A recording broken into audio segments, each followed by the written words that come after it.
guys, so my name is Kinalia, and today what we are gonna do? Today I'm gonna explain it to you guys about characteristic of young learners and how they learn.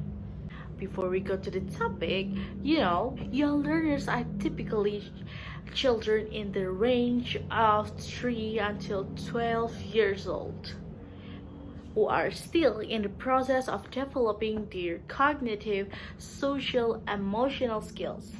Did you know how long young learners can stay focused on something?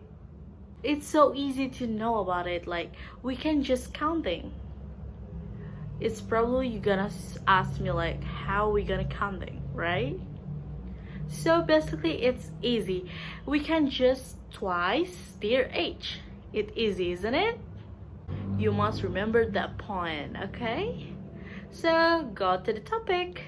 The first topic is characteristic of young learners and how they learn. The first one is active and energetic. Young learners are often very active and require opportunities to move and explore their surroundings. They might find it difficult to sit still to long periods of time and may become restless or fidgety if they are required to do so. Teacher can help young learners stay engaged by incorporating activities that involve movement and physical activity, such as games. We can playing a game, board games, or we can do dancing or outdoor activities. Second point, short attention. Young learners typically have a shorter attention than older students. Why? This means that teacher needs to structure the lesson in a way that captures the attention and keep them engaged. Some effective strategies include using a visual aids, incorporating storytelling and music, and breaking up lesson into shorter segment. We can break the segment of time to times. The third one is playful. Young learners learn best through play and hands-on activities. Activities that are both fun and educational and can help to capture their attention and keep them engaged. Teacher can incorporate games, art project, and other creative activities into their lesson to create a fun and engaging learning environment. The fourth is imaginative and curious. Young learners have vivid imagination and enjoy using their creativity to explore new ideas and concepts. Teacher can encourage this by incorporating activities that allow young learners to express themselves through art, storytelling, or other creative outlets. Providing opportunities for imaginative play can also help young learners to develop their problem-solving and critical thinking skills. 5 is multisensory.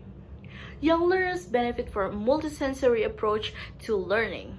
This means that they learn best when they are able to engage with material through multiple senses, such as sight, sound, or touch, and movement.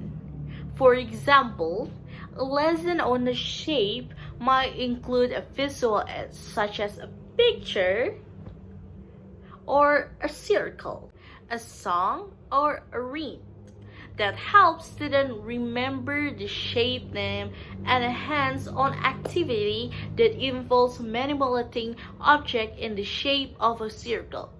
By engaging with material in multiple ways, young learners are more likely to understand and remember what they have learned. 6 is curiosity. Young learners are naturally curious. They are constantly asking questions and seeking of new information and experience. This curiosity is an important driving force in their learning and development. Teacher can foster this curiosity by encouraging students to ask a question and explore of new ideas. Teacher can also provide opportunities for students to engage in hands-on inquiry-based learning activities that encourage exploration and discovery. By nurturing their curiosity, teacher can help young learners develop a lifelong love of learning. Okay, so the next one is how children learn based on expert. The first one is from Jean Piaget. Theory of cognitive development emphasizes that children learn to active engagement with their environment and through a series of stages of cognitive development. According to Piaget, children are not passive recipients of knowledge, but rather actively construct their understanding of the world through their expression and interaction with their environment. Second is from Vygotsky theory. It based on ideas social constructivism, which means that children learn through their social interaction and collaborative activities with others. According to Vygotsky, learning is a social activity that involves working with others to construct meaning and understanding. Vygotsky proposed that children learn best they are challenged to learn just beyond their current level of understanding, which he called Zone of Proximal Development or ZPD.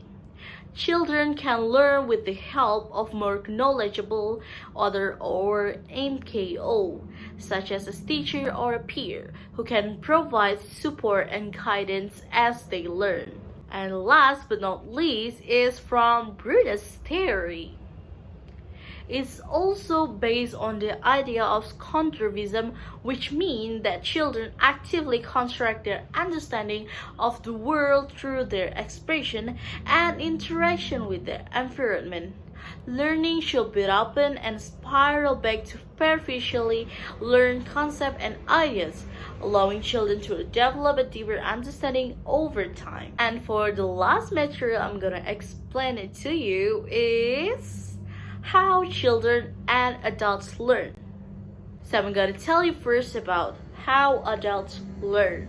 The first one is self-directed learning.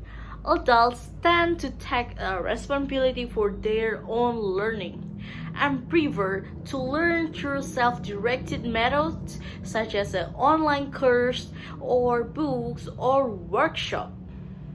Second, it's learning through experience. Adults learn through their experience, both positive or negative, and apply this lesson to a new situation. They often seek out a real-world experience to enhance their learning. Third one is collaborative learning. Many adults prefer to learn through collaboration with others, whether it be through group discussion, peer mentoring, or team-based learning activities. And the fourth is relevance.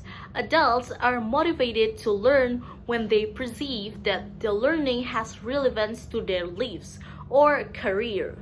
They prefer learning that is practical and immediately applicable for their needs. And the fifth is feedback. Adults benefit from timely and constructive feedback that helps them to assess their progress and identify areas for improvement. They appreciate feedback that is specific and actionable and that helps them to achieve their learning goals. How young learners learn. The first one is play-based learning. Young learners are often learned to play using games and activities to explore and discover new concept skills. Play-based learning helps children to develop social skill, creativity, and problem-solving abilities. Second one is active participation. Young learners benefit from actively participating in their learning, whether it be through hands-on activities, discussion, or a project. This type of engagement helps children to retain information and develop critical thinking skill. And the third is repetition and reinforcement. Young learners require repetition and enforcement to solidify their learning. This can involve repeating activities, revisiting concepts, and receiving a feedback to reinforce what they have learned. And the fourth is visual and sensory learning. Young learners often learn through visual and sensory experience using visual aids, manipulative, and other tools to explore and understand new concepts.